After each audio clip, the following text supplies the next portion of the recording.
Bharat station યોજના હેઠળ ગુજરાત રાજ્યમાં કેટલા સ્ટેશનો પુનઃ વિકાસ માટે નિર્ધારિત થયા છે? તો કુલ 508 જે સ્ટેશનો છે તે પુનઃ વિકાસ માટે નિર્ધારિત થયા છે. બીજું છે પ્રસ્તુત વિડીયોમાં વડાપ્રધાન શ્રી નરેન્દ્ર મોદી જે ટ્રાય સિટી વિશે વાત કરી રહ્યા છે તેનું નામ શું છે? તો તેનું નામ છે ગિફ્ટ સિટી.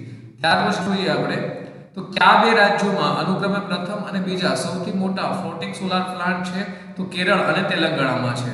ત્યાર પછી ઈ-મમતા શું છે? તો ઈ-મમતા છે તે mother and child tracking system છે. ત્યાર પછી જોઈએ તો NSCO નું પૂરું નામ શું છે? તો તેનું પૂરું નામ છે નેશનલ એડ્સ કંટ્રોલ ઓર્ગેનાઇઝેશન. ત્યારબાદ જોઈએ તો વિશ્વ ખાદ્ય દિવસ ક્યારે ઉજવવામાં આવે છે? તો 16 ઓક્ટોબરના રોજ વિશ્વ ખાદ્ય દિવસ છે તેની ઉજવણી થાય છે. નેક્સ્ટ જોઈએ તો CGST નું પૂર્ણ નામ શું છે? તો તેનું પૂરું નામ છે central goods and service tax.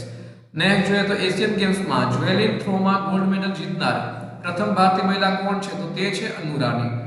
ત્યાર પછી જોઈએ તો 19મી એશિયન ગેમ્સ 2023 અભયસિંહ અને અનાથસિંહે સ્ક્વોશમાં કયો મેડલ જીત્યો છે? તો તેઓએ બ્રોન્ઝ મેડલ યાની કે કાંસ્ય પદક છે તે જીત્યો છે. હિન્દી દિન કબ મનાયા જાતા હૈ? તો 14 સપ્ટેમ્બરના રોજ હિન્દી દિવસ છે તેની ઉજવણી કરવામાં આવે છે. ત્યારબાદ પછી જોઈએ तो भारतीय संविधान की 8वीं अनुसूची के अंतर्गत कितनी भाषाओं का समावेश किया गया है? तो 22 भाषाओं का समावेश किया गया है. नेक्स्ट જોઈએ તો ગાંધારીના ભાઈનું નામ શું હતું? તેના ભાઈનું નામ હતું શકુની. ત્યાર પછી જોઈએ તો ભીષ્મની માતાનું નામ શું હતું? તો ભીષ્મ યાની કે દેવવ્રત. તેનું માતાનું નામ હતું ગંગા.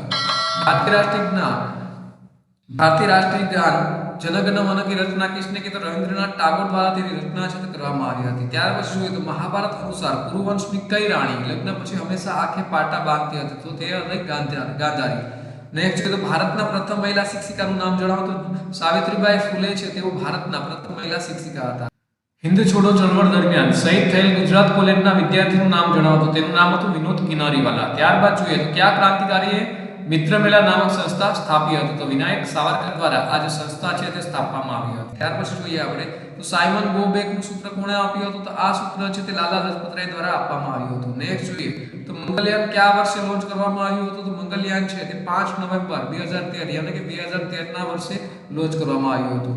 ત્યાર પછી જોઈએ તો રાજ્યને સ્વચ્છ અને હરિયાળું બનાવવા કઈ યોજનાનું લક્ષ્ય છે? સ્વચ્છ ભારત અભિયાન. નેક્સ્ટ જોઈએ તો FIR નોંધાવવા માટે ગુજરાત સરકાર દ્વારા કઈ મોબાઈલ એપ્લિકેશન શરૂ કરવામાં આવી છે? તો તેનું નામ છે નાગરિક પોર્ટલ અથવા તો નાગરિક ફર્સ્ટ મોબાઈલ એપ. નેક્સ્ટ જોઈએ આપણે તો કાકા સાહેબ કાલેલકરની માતૃભાષા કઈ હતી? તેઓની માતૃભાષા હતી મરાઠી. સ્વચ્છ સર્વેક્ષણ 2023 રેન્કિંગમાં ભારતના કયા શહેરને સૌથી સ્વચ્છ શહેર તરીકે ઘોષિત કરવામાં આવ્યું છે? તો તે છે ઇન્દોર.